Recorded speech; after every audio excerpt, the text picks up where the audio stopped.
for you. Here we go, Brownies. Here we go. Here we go, Brownies. Here we go. Yeah, this for my dogs from the east to the west side. You rockin' brown and orange with me, baby. Let's ride. Represent the land, let them know. Tell them, here we go, Brownies. Here we go. Yeah, here we go.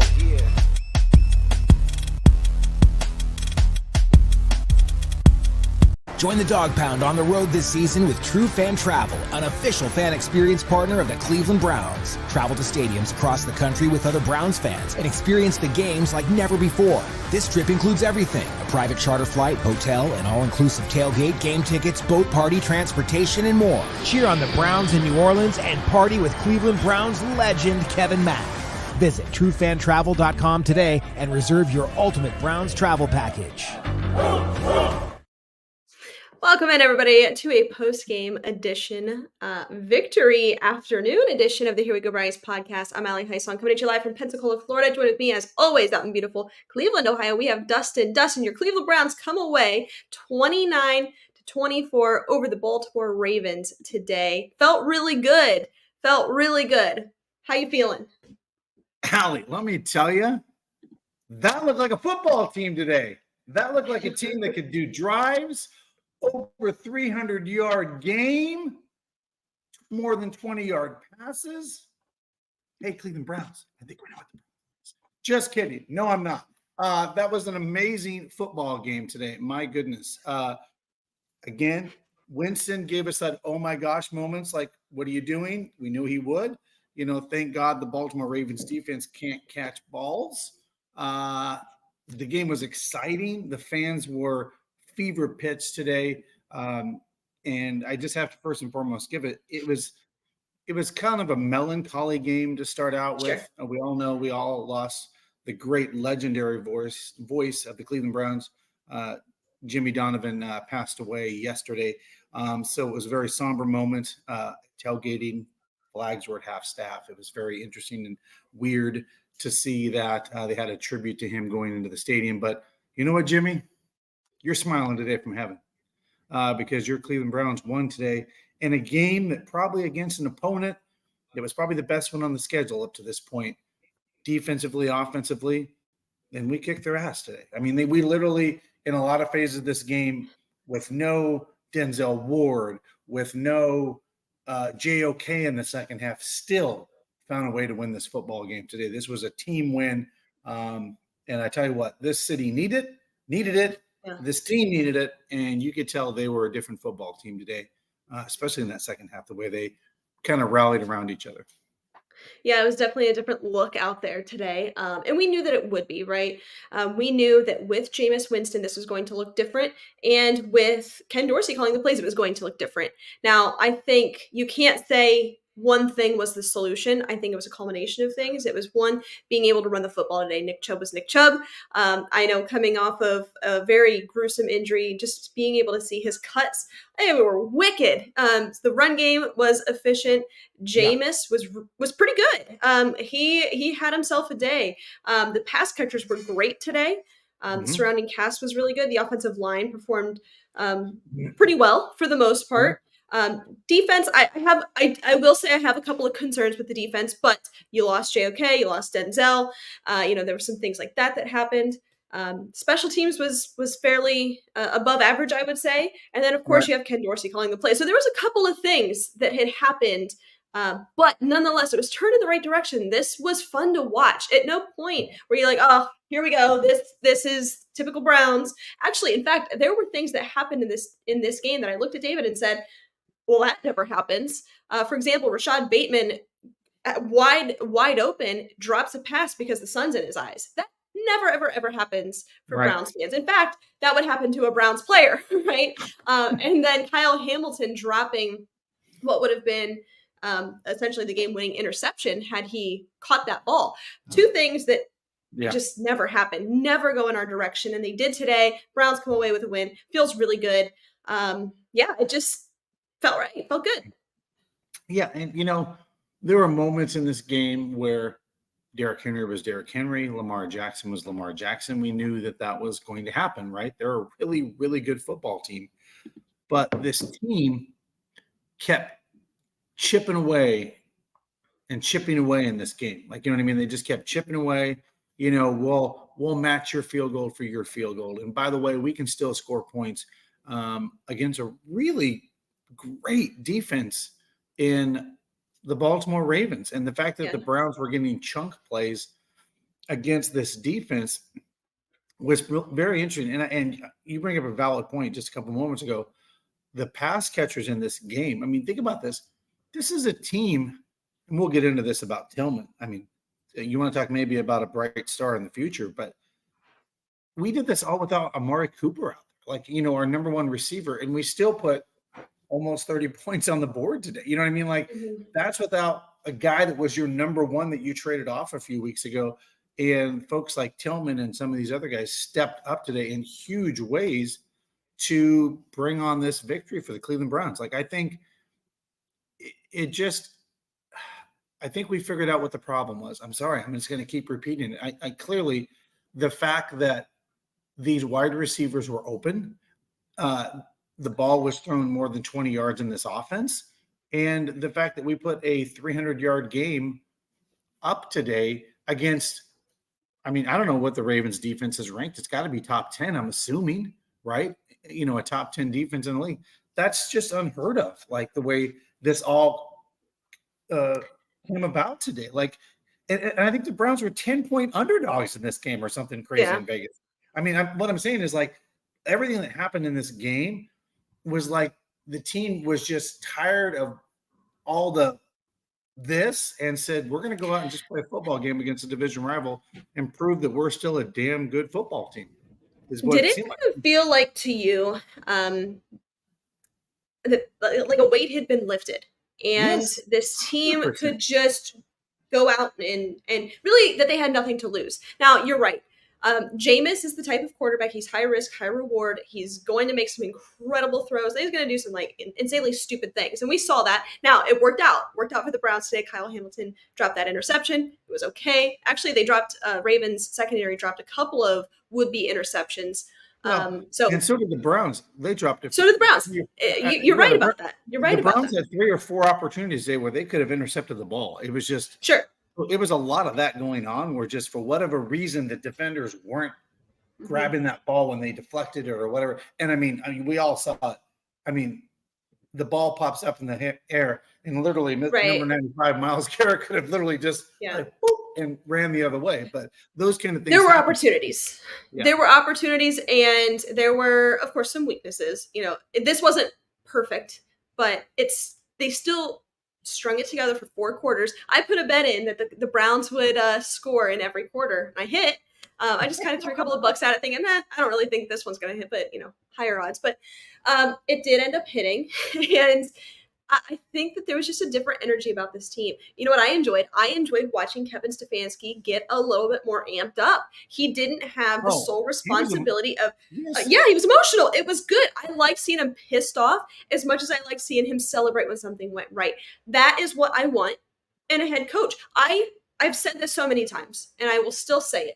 I appreciate Kevin Stefanski's even-keeledness. You know what I mean? I know that's not a word, but just his kind of cool, calm, collected mentality, because as we know, people feed off of that, for better or for worse. We've seen the better, we've seen the worse. But today, being able to see kind of in the middle still, but getting amped up when it was appropriate to do so. And I really appreciated seeing that today. And it's not something that we've seen so far this season. And you know what else I saw today, Dustin, that was such a breath of fresh air, was effort everywhere. Effort everywhere. Last week, if you would have asked me who was the best receiver on the field last week, I'm saying it's probably Cedric Tillman. He was out there providing a ton of effort every single snap. I would still say that this week, a ton of effort every single snap, and it paid off for him in a big way today. But every guy, I mean, Elijah Moore, he had to drop early, but consistently throughout the rest of this game, he was making incredible catches. He was putting out a ton of effort. Jerry Jeudy, who was incredibly frustrated last week, looked great today. I like seeing that, you know, for once this season, it's like, wow, okay, this is what we know this team could have been. Well, and I felt today this team really, well, first of all, I think it was a slugfest. I mean, this game, there were some massive hits in this game. I mean, obviously the hit that Derrick Henry put on JOK was just was terrible. You know what I mean? And some of the stuff that happened in this football game, it was just a very physical game. But what I saw in this game specifically was the next man up mentality made this team win today. And what I mean is Winston had to come in because Deshaun Watson was not going to play anymore. Obviously, the rest of the year, he had to be the guy. You look at some of the other guys that had to step up today. JOK goes down. The next guy has to come in. Denzel Ward goes down. The next guy's got to come in. And it just seemed like today, specifically this team, that next man up mentality, they just kind of rallied around that. Like, man, and I got to tell you, there was moments because where my seats are over, well, you know where mine are. Mine are on that one side, and then the other side, the dog pound is between that. And literally, you could literally see the defense screaming to the dog pound to yell for JOK to give him that thumbs up when he went out of the thing, and then just Chubb, and then the Browns offense literally telling people to be quiet because they were screaming Chubb so loud in this game. I mean, you got the fans back. I mean, after everything that went wrong last week in that football game, good, ugly, bad, worst, everything that could have been weird and awkward for a fan happened in that football game. It's like one game completely fixed that, because not only is it a division rival, it is a team that is really good. It is a team that you were not expected to win. And then to win in the fashion you did with your star guys out on defense, like that just doesn't happen, right? Good teams exploit that, right? They start throwing to that side of the field. They start dealing with when your best linebacker's out. Like, they exploit that. But this team rallied today. And I was like, they just weren't, they refused to lose today, I guess is a better way to put it. Yeah. And even when I was sitting in that game and they scored that touchdown, I was like, okay, well, good teams that have 2:30 and change left, 3 timeouts and the 2-minute warning, and only down by 1, they go win that football game, right? Because now you control your own destiny. And I said, well, the Browns, you can't ask for a better situation. Just go down and get in field goal range. And they didn't even have to do that. They threw that bomb of a touchdown. But clearly we saw how frustrated. I don't know if you saw this, Ali, but Lamar Jackson was very frustrated after that game. He threw his helmet onto the game and he lost it. It was all over ESPN. But this team just refused to lose today more than anything. They won, but they refused to lose. They were not going to lose this football game. That's how it looked on the field and felt. You're right. They were playing for something bigger than themselves today. And I think a lot of that has to do, one thing that I really appreciated after the game on Twitter, on socials, a lot of guys saying, that one was for Jim, we're playing for Jim Donovan. So that was cool to see guys come together for Jim. I really like seeing that. Greg Newsman tweeted after the game that one was for Jim Donovan, but it just, nothing, there was nobody was lackadaisical out there. They came ready to play. It was like from the start of the game, the Browns knew that they were going to win this one, and they had faith in themselves, and you could see it. You could just see it. The energy was right. Talk to me about the atmosphere just throughout. As the team was announced, they came out on the field. What was that like to be there? So again, it was just good energy. I think most people were like, "Oh, it's going to be a tough haul today," right? This is sure. Of course. Yeah, we know how good the Ravens are. I mean, that was kind of the mood. Like, oh, it's going to be. The tailgating was off the hook today. I met an entire group, Allie, from Australia today. They awesome. were here for the game. A couple weeks ago, it was Germany. I mean, it just goes to show you the passionate fan base that the Cleveland Browns have. It just blows my mind away in all shapes and sizes. But the fact is, you're walking into the stadium. It's like I said, it's a little melancholy because all outside the stadium, it says, "We love you, Jimmy."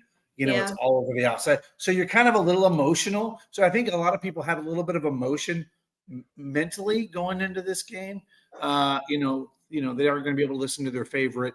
I'm not sure if your dad did this or you guys did this, but a lot of the things that people talked about, and I didn't do this so much back in Idaho, but people would turn off the television and figure out a way to do Jimmy on the radio to go with the TV. That is the thing, right? Because they love Jim's play calling so much. So you could just feel that. And then they just go down the field and they get that, they get them to go, punt the ball. And then the Browns have the lead. And it's like, all of a sudden this game felt a little different because the Browns had the momentum, right? All of a sudden, and they kept that momentum for most of this game. Like, the way the Browns felt is like, we're in this thing till the end. And it really came down to that. This team was going to just be in this game. And you could just tell, that defense started, blitzing more Lamar and making him. I mean, things were happening in this game. And you could tell the crowd was really into it. And this was the loudest crowd of a game I've been at all year. Like the fans were so loud, especially near the end of this game, because it was just deafening in there. It really was home field advantage for a team. And I'll be honest, there were some spots up near the top that were empty in the 500s that where fans didn't come to. And I get like they kind of checked out. It's a 1-6 football team. But I tell you what, after this game, I guarantee you some of those fans are going to be back next week against the Chargers, because as we're leaving now, like you can just hear fans talking, right? Like you just kind of collect all those things. And you know what they said? Cleveland Brown football is fun to watch again. That's literally what I heard over and over again. It's fun to watch this team again. And I think that's going to be the case going forward. Jameson's going to scare the hell out of us at times, and we're going to be cheering at times. But at least he's going to be gunning it down the field. And I think this is going to be a fun team to watch. And based on what I watched today, and of course we'll get those defensive, things back on the players. But man, if this team plays like this the rest of the year, they're going to win some games. Like this is a team, even without Amari Cooper, that is capable of beating good teams even, right? Like, I mean, they've got the spark. So well, they did it today. I mean, they did it today. They beat a very, very good Baltimore Ravens team that has. By the way, it was super hot coming very, in this game. Yeah. I hate to give them credit, but one thing's for sure, Lamar Jackson, I mean, he is a magician out there. Even on that, just down to the last 3 seconds, his ability to escape the pocket, make plays, make men miss. I mean, he truly is a magician.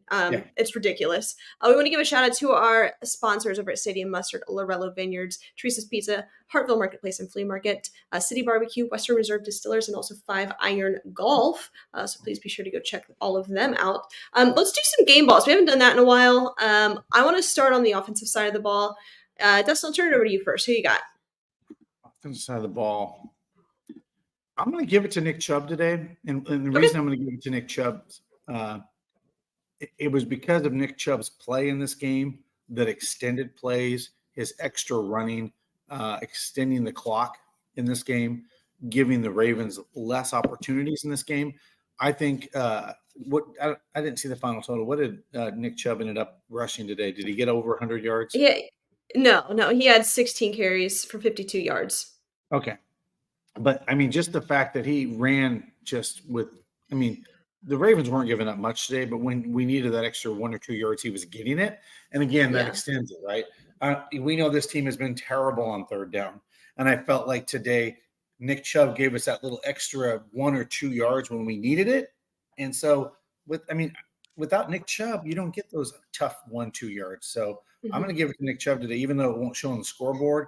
It's his valuableness in those really short down situations that gave us extra 3 to 7 minutes of clock at times. So yeah. I mean, he's that good. He's got us making up words over here. That's Nick Chubb for you. That's what he does. He opens things up. He previously on teams that probably shouldn't have been, Browns teams that shouldn't have been as good as they were, he kind of masks some things. He really, like, even just going back 2 years ago, when the offensive line did have some inconsistencies, he kind of masked that. And it's so nice to have him back, because even when he's out there, he's your home run hitter. Even when you're down and it's 3rd and long, you still have that hope that Nick Chubb can, bust a 50-yard run. Right. He's that for you. He is your home run hitter. He's the hope of this offense. Now today, I'm going to give it to Jameis, 27 for 41, 334 yards on the day. I mean, he was averaging 8.1. I mean, he had 3 touchdowns. He was only sacked twice. I mean, he played great. Now, we know there were some things that could have gone in the opposite direction. 3 touchdowns, no interceptions. We know that there was probably 1 or 2 of them that could have gone the other direction, but they didn't. I'm going to give it to Jameis here. But let's talk about the defense, Dustin. Before we get into it, I do want to just mention quickly that Denzel Ward has been diagnosed with his 6th concussion. That is his 2nd this year. That's very scary. Very scary. Yeah, We'll talk about that a little bit further on Wednesday, but let's turn it over to the defensive side of the ball. Who you got? And well, I was going to say, I also have an update. I was listening to this on the way out. JOK does have use of all of his extremities. Just so you know, I did want to give that out to our fans that had maybe not heard that. He does have use of all of his extremities. On the defensive side of the ball, I'm going to give it to the defensive line in this game. I'm going to give it to the entire defensive line because they kind of wreaked havoc. Because it wasn't one player today, but that entire defensive line really made it difficult for Lamar Jackson, like you said, at times for them to get out of something. Lamar had to be a magician, literally, in this game. I mean, they sacked him. They got to him. You know, they had some opportunities where they sacked him for like 12-yard losses, I think, at times. So I'm going to give the game ball to the entire defensive line today because I feel like as a unit, they really came out and did their job today. Yeah, I'm going to give it to the linebackers, actually. I think when we look at both Muma Diabate, who stepped up in a big way, especially after JOK went down, and JOK, while he was available today, I think Andrew Berry, one thing he's done in constructing this team is, when they drafted JOK, it was almost to be a Lamar Jackson stopper, somebody that can stop Lamar Jackson, or obviously very elusive and mobile quarterbacks. And I think that they did a really good job today. And even handling Derrick Henry for the most part, I know he broke off on a couple of them. Muma Diabate, he had 9 tackles on the day, 5 of them solo, 1 tackle for loss, 1 pass defense. And then JOK, he had 5 solo tackles, 7 total, 1 sack, 3 TFLs, and 2 QB hits. So even before he went out, he looked really good. I don't know. I think that this defense, like the offense today, they had something to play for. Now, there were some things that you'd like to have back. We'll go through the stats here in a moment, but overall, like they were playing with some fire. They were motivated. It looked really good. It was a lot of fun. Yeah, and like I said, the defense seemed like they were playing inspired today as a unit.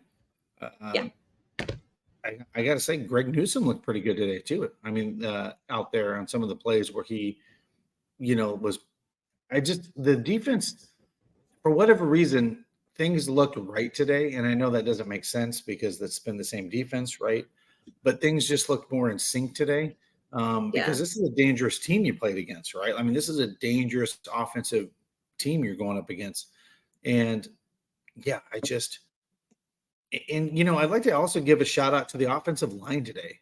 For the most part, they kept Winston clean today and gave him some time to get wide receivers open. You know what I mean? Like this offensive line, like I said, even though, like you mentioned, Nick Chubb only got 56 yards, but they gave him that opportunity to get those extra yards, right? The offensive line held in check most of the day. So Winston could find a guy downfield, right, for a big play. So, and you don't get that if you don't have time to throw the ball. And so, a shout out to the offensive line doing their job today for the most part. There were not as many pre-snap penalties today. I mean, that seemed to that was a thing that seemed to go away today. There were some defensive calls and ticky-tacky crap on both sides of the ball for both teams, but the pre-snap crap seemed to go away. I will tell you this, I find this funny. It is Halloween season. And, there was Halloween parties last night, and I got a real kick. There was a guy in front of me walking into the game, and I had to take a second look. But he had a headset and a cap on, and he had the silver and gray, and he had a Denny's menu. And I was like, oh my God, he was going into the game as Stefanski, all dressed up, and like he was in full character, walking. It's just, I thought it was great. I was like, it was just funny. Like there was a lot of people dressed up today, so it was kind of funny to see all the characters dressed up. Yeah, that's really cool. That's really cool. Also, want to give a shout out to our friends over at Lady Caroline Cruise Ship, Greater Cleveland Aquarium, and Cleveland Landscaping. Let's go through some of these stats. Let's start with the Browns. As I mentioned, Jameis Winston, 27-41 for 334 and 3 touchdowns on the day. He was only sacked twice. So yeah, shout out to that offensive line. Rushing attack, Nick Chubb, 16 carries for 52. He was averaging 3.3 a carry. Deontay Foreman, 5 for 26. But I think one of the biggest storylines, as we mentioned at the top, is the pass catchers. Cedric Tillman caught 7 balls for 99 yards, 2 touchdowns. I mean, he was targeted 9 times, came away with 7 of them for 99 yards, especially big time there late in the fourth. Yeah. Elijah Moore, 8 catches for 85. I mean, come on, he was averaging 10.6. Jerry Jeudy, 5 for 79. David Njoku was a little bit of the safety net today. 5 for 61 with a touchdown on National Tight Ends Day, by the way. So, I think that so many people, and us included, we were critical of the pass catchers. You still have to come away, even with poor quarterback play previously, you still have to catch the ball. You still have to execute. You still have to do your job. And previously that wasn't happening, but today it did. And the supporting cast, they rallied around Jameis. It was fun to see. And shout out to all of the receivers and of course David Njoku for stepping up in a big way for Jameis today, getting the win. Now Jameis did fumbled the ball and lost it. Now if we take a look at Baltimore, Lamar Jackson, he was 23 of 38 for 289, 2 touchdowns. He was sacked 3 times on the day. Derrick Henry, 11 yards for 73, 1 touchdown. Lamar Jackson, he rushed 8 times for 46 yards. Justice Hill, pretty minimal factor here, 2 carries for 5 yards on the day. Their receiving attack, I mean, we saw Rashad Bateman where the sun was in his eyes and it just hit him directly in the chest. In a big moment. So that's just another thing that typically it doesn't happen for your Cleveland Browns, but Zay Flowers, 7 for 115. Isaiah Likely, 4 for 47. Nelson Aguilar played a part, 3 for 36. He had a touchdown today. Mark Andrews, 5 for 36. He also had a touchdown. Rashad Bateman, 1 for 28. So, I mean, the Browns secondary, did their job, and I think that they did a good job. I know he had 73 yards on the day, but containing Derrick Henry for the most part. Broke away on a couple, but overall, wasn't the worst thing. He wasn't just absolutely killing you on every snap like we have seen this Browns defense go up against some of the less formidable running backs in the National Football League. But overall, just good day for the Cleveland Browns. Yeah, and I want to go back to the stats that you kind of rattled off among the offensive playmakers today. They distributed the ball today. I mean, that is a well-balanced offense. When you have that many guys involved in the offense, it makes defenses stay honest. You know what I mean? They really can't exploit one side or another of your football team on offense. So again, when you distribute the ball and get it into your playmakers' hands and do it like today, like Winston did, that makes it really difficult for other football teams to play against you on defense, because you're like, well, they got Nick. Well, Nick, Njoku can do it. Today was really an example where if you're the defensive coordinator for the Ravens, you kind of were frustrated because no matter what you kind of threw at the quarterback today, he had an answer if one of the other guys wasn't open. And I'm excited personally going forward when watching these football games because, yes, did Winston do some crazy things today that made us want to just pull, literally just go crazy? But he's going to get better. This is his first week behind center for the Cleveland Browns. Now, of course, he's in on all kinds of plays, for the scout teams and the second teams and all that during, the week during camp and all that. But I think Winston will become more confident under this offense going forward. Maybe that gets cleaned up and he doesn't do that as much anymore, right? I just feel like this is his first week and he went against one of the toughest opponents he's going to see this year and he pulled out a win. I think he's, the Chargers, they're still a football team, but they're not the Baltimore Ravens, that came to town. You know what I'm saying? They're still a football team. but what I mean is they're not I mean, they're not like a. I hear you. I know what you mean. I know what you mean. I mean, they're not the Baltimore Ravens, right? Like what I'm saying is Right. they're not going to give you the confusion on defensive looks. They're not going to be. They're all teams are tough, but I wholeheartedly they're not as tough today as this team you went up against, Yeah. right? Yeah. This was a physical heavyweight fight today, right? The Chargers aren't going to come in and be like the most physical team, and in an AFC North just grounded out kind of game. I mean, it's going to be a different kind of game next week. Mhm. So I'm excited to watch Browns football again. Like as crazy as that Yeah. sounds. Yeah. I mean, how isn't that? I mean, that just speaks to what this season is.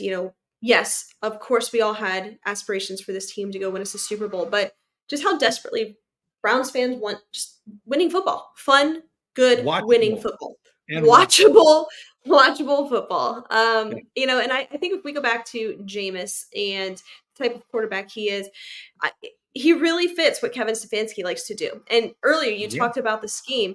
I mean, one thing about Kevin Stefanski, whether you love him or you hate him, the scheme.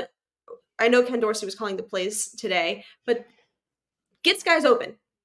Guys are Yes. open, and it lately has come down to a lack of execution. We saw that today, but what I appreciated so much out of Jameis today was his ability to go through his reads, go through his progressions, rather than just not seeing the first guy, bailing out of the pocket. One, because he doesn't have the legs that Deshaun Watson does, but he stays in there. He's willing to take a hit, but he kind of waits for the plays to develop. Now, also credit to the offensive line. A la Joe Flacco. I mean, Yes. same So I thing. mean, if you look back on some of Kevin Stefanski's most successful quarterbacks, Kirk Cousins, Joe Flacco, I mean, even early on Baker Mayfield, this type of player does make sense. And also, James, you're so right. His positivity is great. I don't know if you got a chance, Dustin, to see The M&M, his interview. about the M&M. Well, on the sideline, he is just so dialed in. He's so focused. Man, he's fun. He is. I'm glad he's sticking around. I like watching him. You gotta go. You got to. People were. If anybody knows this, when you put skulls up on things, when somebody makes a comment, you have to go see his post game comments and how he gives a shout out to Eminem. All right. I have to do that. I missed that one. It is something. I was like, right. only Winston can pull this off and talk to the reporter, and it was funny. But you know what? He's always got a great attitude, though. Yeah. Like he's always like he's positive, right? And I think this team, they could use a lot of that right now, is positiveness, right? This team needs some positiveness. And yeah, I mean, I hope Jimmy's in heaven just smiling down today, because I got to tell you, I mean, this one was one for the record books. I went into this game going, yeah, I'm excited to watch, Winston today, and I'm excited to see Nick Chubb out there, but I know what, and I know what I'm facing today, right? I'm facing a team that's red hot, by the way. They lose their first 2 games in the NFL, and they've become literally red hot, right? And I'm like, it's like trying to stop a freight train. And we stopped a freight train today, and it was interesting to see how that all I'm physically and mentally exhausted before I came onto this podcast watching that game today, because it was one of those games that just, it didn't help that I had to stay up till almost 2 a.m. and watch a Boise State UNLV game on Friday night. So this weekend I've had a lot of football. It's been a football weekend, but it's been a good football weekend. I think it's the first time I've had a winning football back-to-back on a weekend of my 2 teams. It's been a minute. There you go. There you have it. And yes, George, we did keep Derrick Henry under 100 today. He was 11 for 73, 1 touchdown. So yeah, that was you're right. That was kind of exhausting, because I think so many fans were just on the edge of their seat, kind of waiting. All right, is this going to go wrong? What are the Browns going to do? How are they going to shoot themselves in the foot? But it didn't happen. In fact, they found a way to win. But you're right. They were adamant on not losing today. So it was just a lot of fun. Good weekend. Good weekend. I did see earlier in the week, which I thought was funny. They said, what are you doing to contain Derrick Henry this week, and how are you scouting for them? And the Cleveland Browns said, we're putting DeJuan Jones back there. Yeah, and I was like, that was okay. funny. I was like, well, that'll do it. But that was funny. I got to tell you, he's a beast up to see him in person. Like he is a beast of a player. Like it's hard to tackle a guy like that. I mean, Yeah. I mean, he is. Unreal. It's just truly unbelievable. But yeah, yeah, you just throw yeah. DeJuan Jones back there. It's like bringing down Derrick Henry, nearly impossible. But Dustin, any closing thoughts as we wrap up on a victory Sunday afternoon? And a victory Monday for everybody tomorrow. So excited. Yeah. I'm in sales. I'm going to call all kinds of people tomorrow because they're going to be in really good moods. But no, it's going to be a great week in Cleveland. Again, we've got a homestand here, which this will be kind of fun to watch the Chargers come into town, and it's going to be exciting to go to football games over the next course of the week. Now, I think it's crazy to me to say this, but I would say a week ago it felt like the Browns were packing it in for a top 10 pick. They start reeling off some wins here. I don't think they have that mentality anymore. And I think they just have to figure out what they want to be, what their identity is next year, right? Yeah.